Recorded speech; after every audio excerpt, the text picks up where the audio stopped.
Hey, good to see you again. This is your friend Jay. And if you're new here, welcome.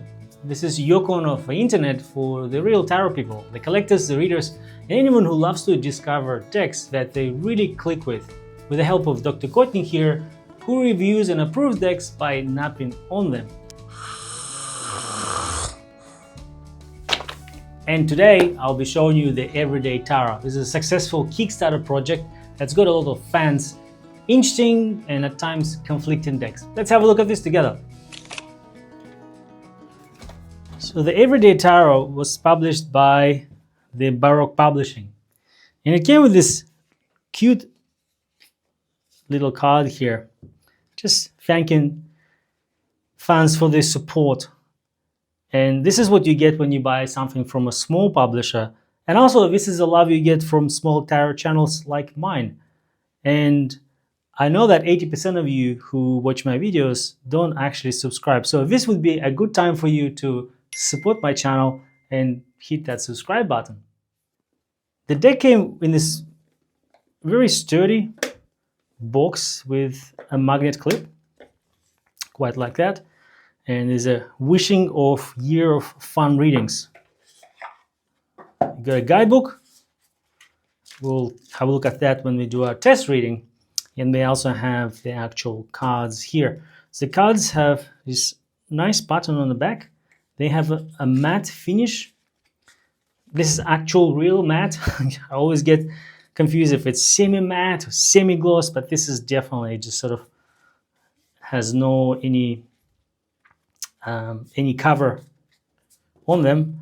And you also have this purple gilding that matches the color of my reading cloths. Very neat. Also, the deck becomes invisible if you put it at a certain angle. The artwork in the Everyday Hero is comic book-like. You'll see hand-drawn digital art characters like this one here. So this is an Uber food delivery boy that's about to launch into adventure, though it looks like it's an accident is about to happen because he's not paying attention to the road and looking at the butterfly there. And this is where the deck gets a little bit confusing. The Lovers card here normally will represent connection with someone special or perhaps a choice different between pursuing material or spiritual development. Here it looks like a therapist working with a couple, and this guy is definitely not having a good time. He's burning basically, and the lady here is doing okay. She's got a apple tree in the background and scene from a Bible. So not sure exactly what's happening here. And some modern representations here are quite well aligned with Rider-Waite-Smith, like this one here. 8 of Coins, a familiar concept of someone mastering their craft, working perhaps late into the night, getting better at what they do. And the coins in the back suggest the same thing. Death card here is another beautiful motif, how it's taken the Rider-Waite-Smith symbolism with a shield and a horse and a beginning of new dawn. And you also have the white rose, and it looks like a death card on a little black book there. So beautiful. A nurse working at a hospital. Interesting play with the devil here. So this is like a loaner, a mortgage broker, or a lender, I should say. And people here are chained together, really, but they cannot escape this one because it looks like they need to look after someone. You can also say that this is allowing for intuitive reading for this card in particular. Nice play with a moon card here with a taxi drive, moon shining, or moonlighting, one of those. This is where it gets a little bit confusing. The world card. So apparently if you progress from the Fool into this, you'll become a Secret Service spy lady that will monitor someone's life on the radar. Not sure exactly what this means and how this will represent the end of the cycle, a completion of something like a full journey. I still have those elements here of the majestic animals, but the meaning escapes me.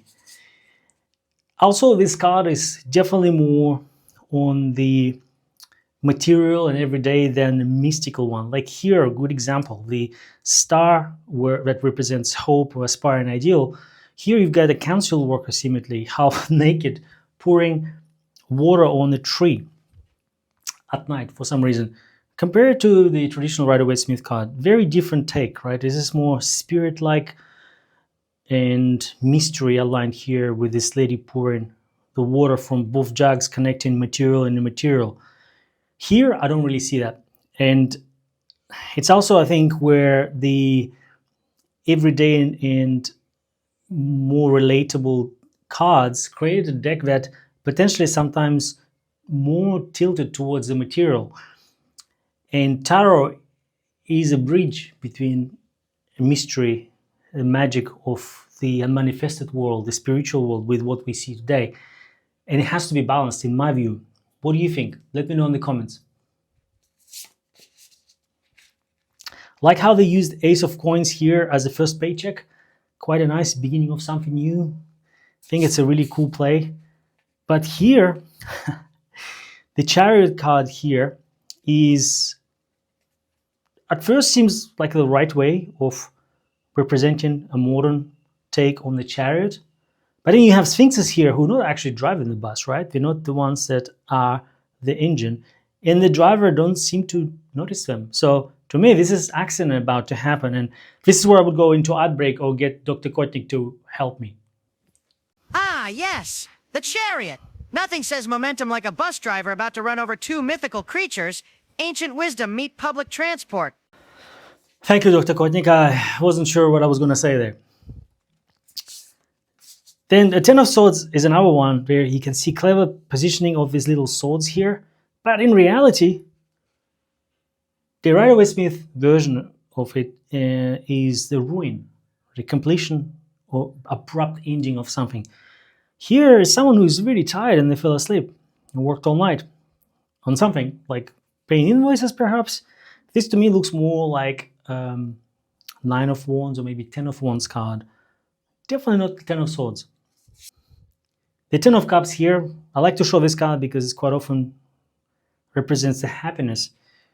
This is just one, a very, very niche and specific happiness example with a laundromat. And if it resonates with you, then it's great. But I just don't know if would this mean a business when it's probably like 10 of Pentacles than the material happiness.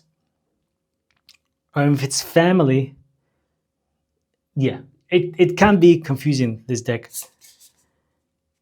The Three of Swords, really nice. I think it's a perfect reincarnation of the traditional card. And then you've got these that look to me like HR training posters. Like this one here, Temperance. She does have a halo around her head. Other than that, it seems like any other generic card. This guy has not just one range, but two in his hands. And it's quite difficult to say what's happening here. He does look like a safety poster, perhaps, from a factory. Same as this one here. Let me show you the Suit of Cups chord cards. You'll get an idea what that looks like. And I like to use this normally to see how well the deck connects with your emotions. So what we have here, 4 seemingly unrelated characters. So it's definitely progression. Maybe possible, but not clear how. One common thing with these all 4 you can see is a cup. There's a coffee cup here and some other type of liquid here. Now, if a Page of Cups, there's a fish splashing out of water and there's a connection with the ocean in the back. The captain riding the sea of emotions with no problems, emotions or intuition. Now, these two, the Knight of Cups and the Queen of Cups, don't seem to be well connected. I think that I also don't know what this character here is doing. She maybe a doctor or maybe an intern, and she's progressing into this role potentially, or maybe not. Also, there's no connection to water whatsoever here other than this pour here. And remember, we invented the cat meter, Dr. Kotnik. It was my idea. He just held the camera and paid for everything. Here, I'm not sure. It looks like maybe a water or something else. Quite a disjoint, I would say, collection of characters, and also the progression here not clear. Let's do a little shuffle test, and we'll do one card read to give you an idea what that reads like in practice. Shuffling wise, overhand is pretty good with occasional slip, and I quite like the matte finish of cards because they often make it easy to do overhand shuffle. Because you can see this is no problem at all. And riffle shuffle, I would say, is also possible just because the cards are quite bendy. Let me try this and see what happens. Yeah, most certainly works well. But I've done only a couple of riffle shuffles and the gilding is coming off already. That's not an uncommon problem with gilding, but here it just was so pronounced. So if you end up getting this deck, do not riffle shuffle it if you really like it. Let's do a one card read and we'll do the theme of tomorrow. I'll do intuitive reading and we'll check out the guidebook, see what it says there. All right, Ace of Cups. So this is probably one example that I do like out of the ones we've seen so far. The water of emotions coming down, or like a maybe gel of emotions, something like tentacles. There is a small symbol here which looks like almost like a cross, like a doctor or something rather showing it, and I guess it's a nod to the original card perhaps. It's got a hospital here, so that makes sense, sort of. I'm not sure what this meant to be, but the good thing here is that it's showing two people holding hands, an emotional connection or new beginning with someone. Now, it's unclear what the hospital is doing here and if you guys are okay. So they seem to be walking away from a hospital, so it's probably a good thing, and maybe they just got the news of something like a baby on the way. Who knows? Reading this, to me, it seems like there will be a chance for emotional connection with someone I already know. And hopefully no hospitals involved. Let's have a look at the meaning of this card in the book. So this is a guidebook. Now, apparently there is a bigger version of a guidebook, which I have not seen. And there's a couple of QR codes convenient to place here. And we also have a couple of cards like this inserted with the deck. And the deck, well, it's black and white. You've got the keywords, and then you have a meaning for upright and reverse positions. And that's pretty much the story for all of these. And you have a couple of spreads here. It seems to me that's probably attempted to be a beginner's deck because the spreads here, they're quite minimal and easy to learn. Everyday Heroes Path spread and work-life balance spread, because a lot of these cards actually do depict people working in different professions, right? That's probably why. Right, we've got the Ace of Cups, hospital. It is a hospital. The Ace of Cups symbolizes emotional beginnings, intuitive awakenings, and the flowing of feelings. The Ace of Cups is beacon of inner feelings blossoming, representing a time when the heart is ready to open and there is opportunity to experience joy and emotional richness. The only way I think the hospital is connected here is because there's a chance of healing, but then I'm not sure how the emotional connection would start from a hospital. As I mentioned, this deck can be a little confusing. This deck may resonate with someone who wants to see this modern representation of different professions and different walks of life, but because it's trying to be everything to everyone, it makes it a difficult deck to connect with. It's quite average because of that. It's average because it's showing different aspects of different personalities and there isn't a consistent story with it. It's almost like a collage of these characters.